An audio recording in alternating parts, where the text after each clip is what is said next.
Fala pessoal, estamos diante aqui do novo Audi e-tron GT, esportivo elétrico da marca, mais conhecido como o carro do Tony Stark, só que no caso essa é a versão mais em conta dele, porque ele custa só R$ 699.990. No caso, a versão esportiva dele, por incrível que pareça, tem uma versão mais esportiva do que essa, a RS e-tron GT custa uma bagatela de 1.100.000, pouquinho, né? Pouca coisa.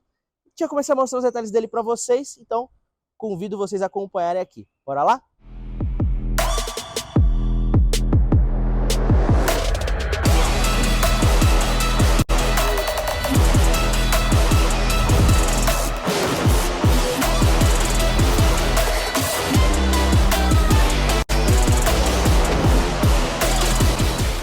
Então vamos começar aqui pela dianteira. O que a gente pode destacar para vocês é que ele tem um comprimento aqui da parte da frente, né, do balanço dianteiro bem grande. É um capô, ele é curvilíneo, mas ele vai até ali atrás, né? São linhas bem aerodinâmicas, não à toa o carro tem um coeficiente aerodinâmico baixíssimo, abaixo ali dos 0,3 CX, que é pouquíssima coisa. Por isso o carro ele vai que nem uma flecha no ar, né?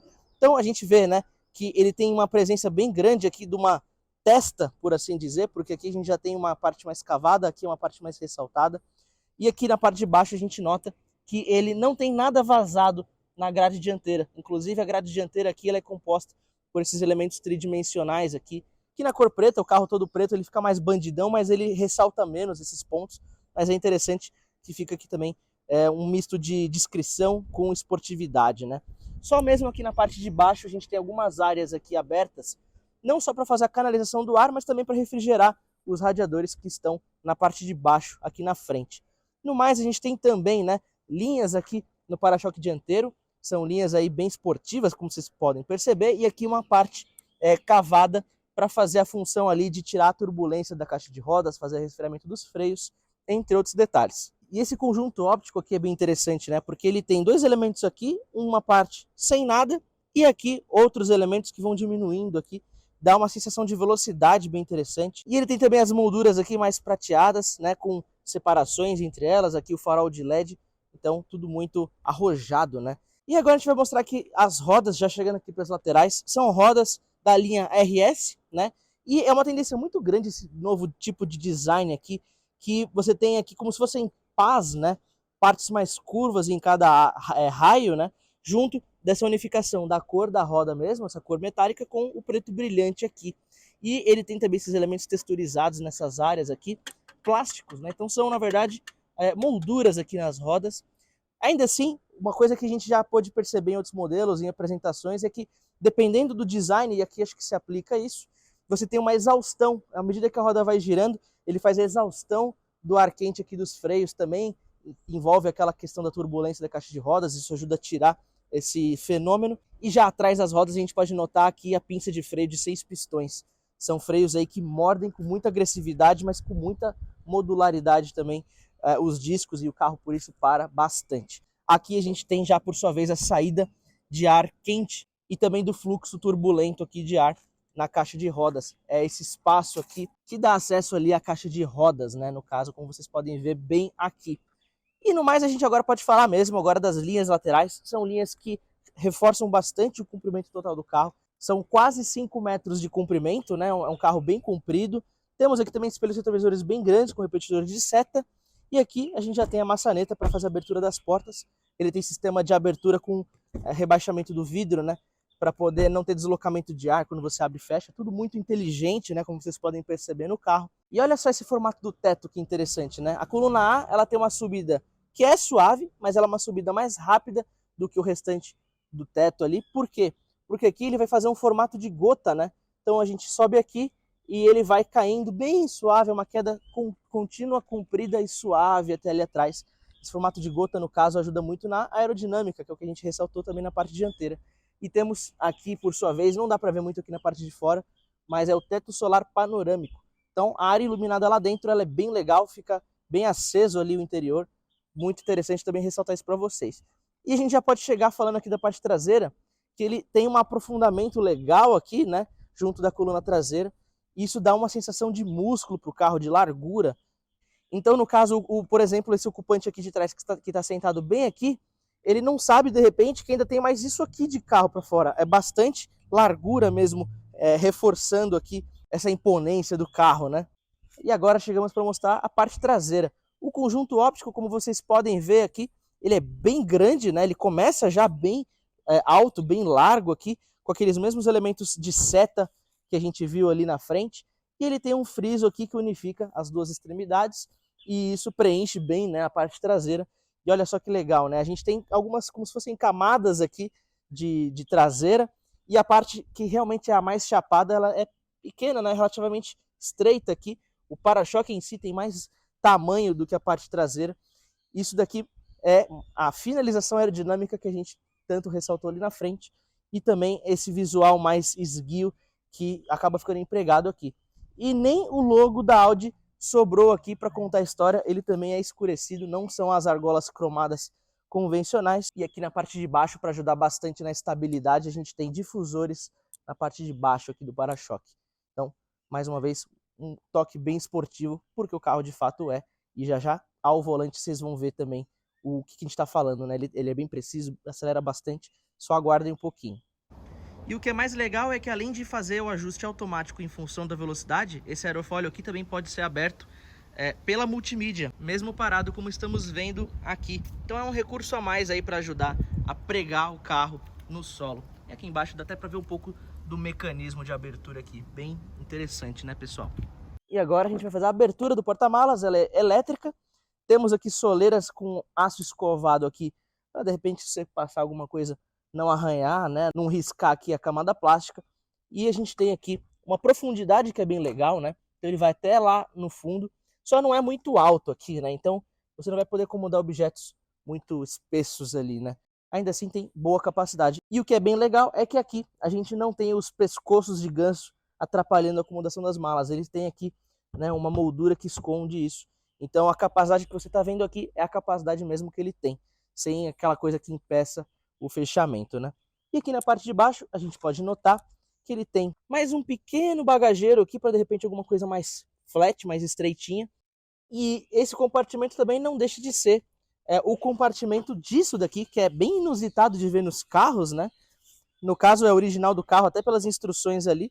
Você quando, sei lá, bate o carro, você, sei lá, veste aqui e aí você com esses refletores luminosos, acho que eu vesti tudo errado, mas enfim. Você com esses refletores aqui, quando você tá no prego, o farol batendo aqui vai acender você e vão te ver de longe, até porque isso aqui é uma cor fluorescente, né? Mas eu vou tirar isso daqui porque eu não fico tão bonito assim vestindo isso. Enfim, vamos dobrar bonitinho aqui e a gente já continua.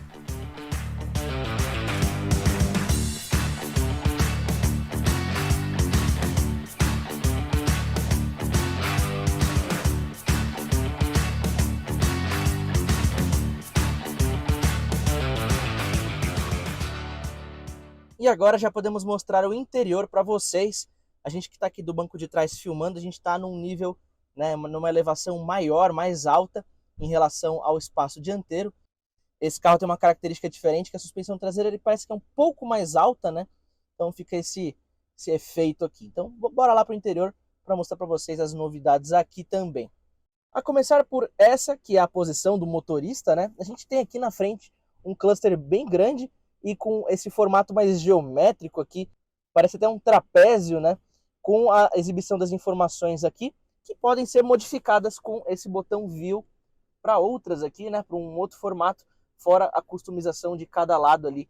Você pode escolher algumas informações mais específicas para exibir customizado, né? Pode até ter mapa, por exemplo, e aí, portanto, vai espelhar algumas informações aqui da multimídia para cá, para ajudar na visualização do motorista.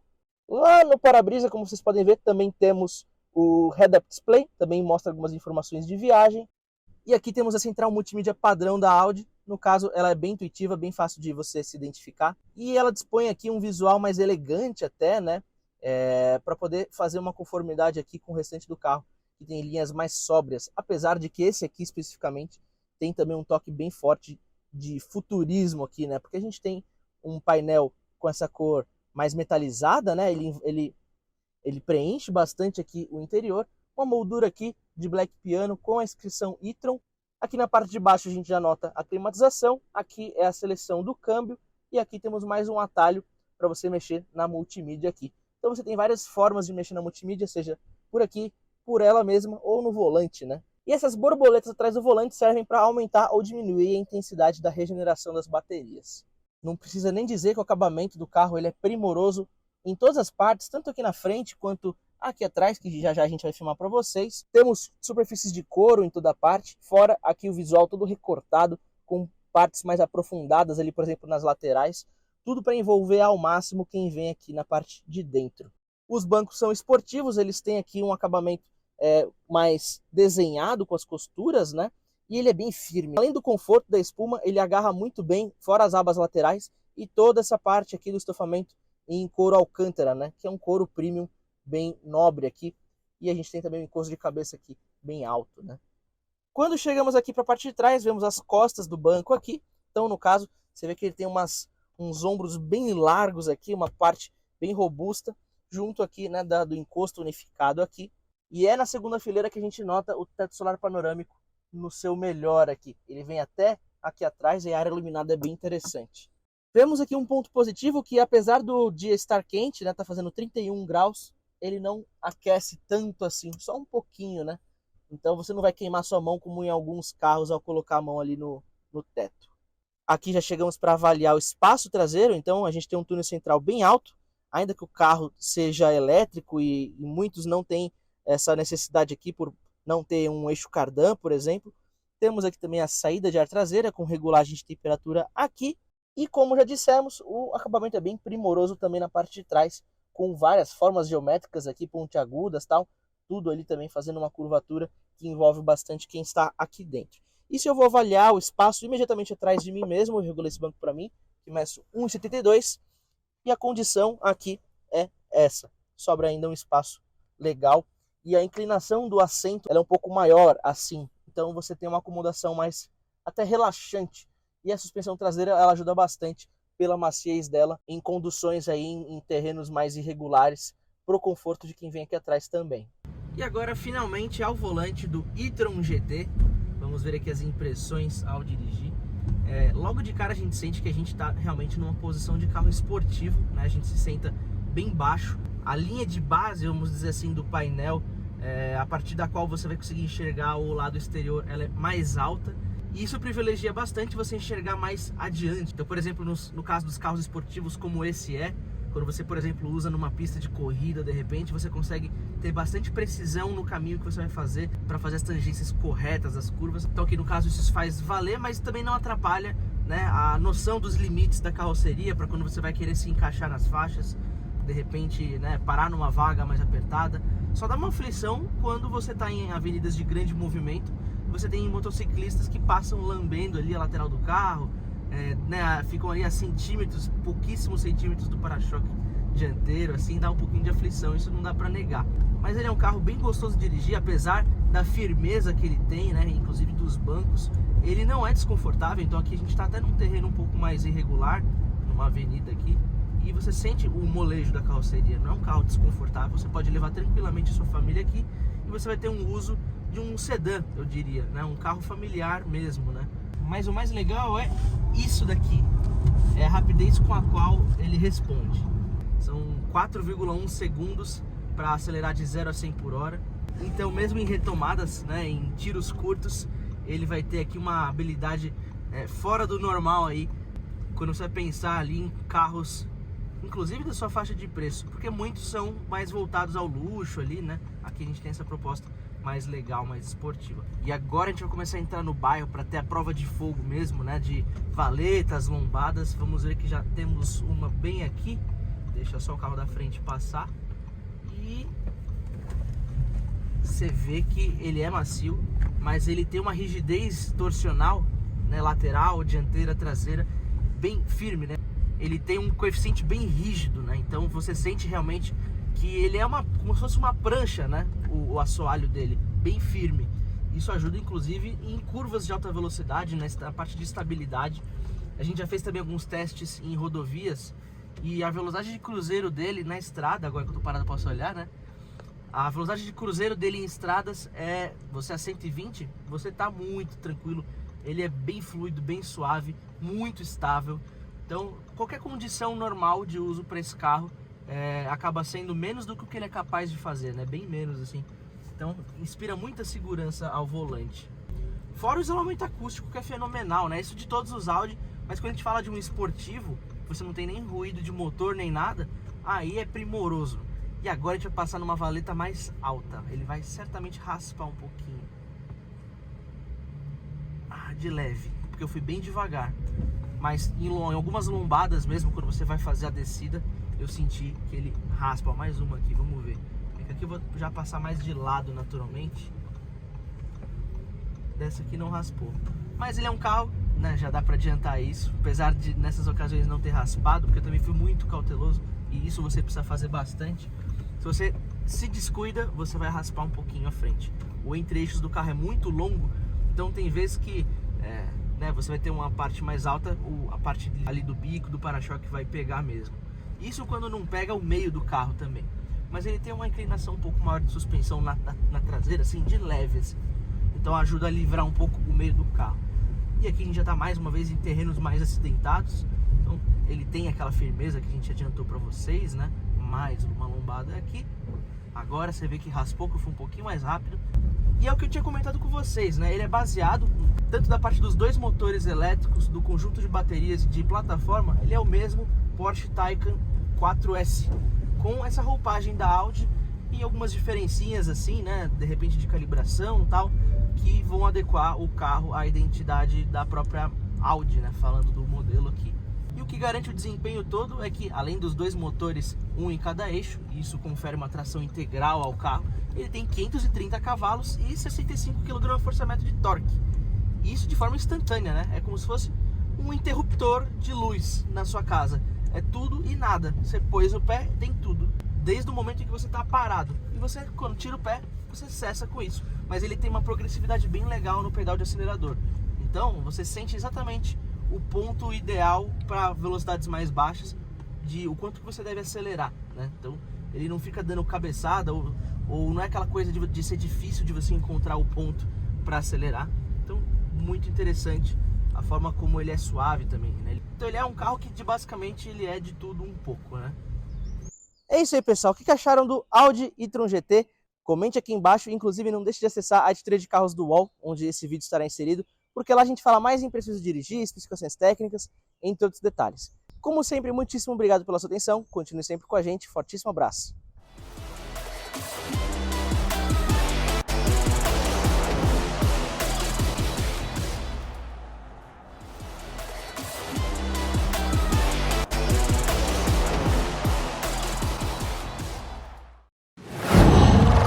Qual?